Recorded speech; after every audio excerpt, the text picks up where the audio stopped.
welcome back to Hardware Hangout. We are here dealing with a clogged toilet. We have tried everything from dish soap to plungers to praying, and nothing seems to work. So today we're going to use a snake. Ordered the 3-foot standard auger. You can pick this up off Amazon. Link will be in the description below.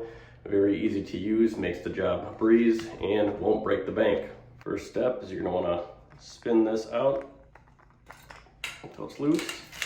And then you're going to want to pull it all the way back.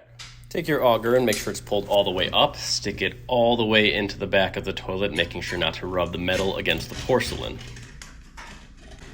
Next, you're going to spin clockwise while gently pushing down through whatever might be clogging the toilet. As you see here, whatever was blocking the toilet gives way, allowing me to push the auger all the way through. Now that I have dislodged whatever was blocking up the toilet, I'm able to pull the line all the way back out through the rod. Give her a flush and you are good to go. There you have it, another quick and easy fix. Don't call a plumber, do it yourself. Now time to clean the bowl.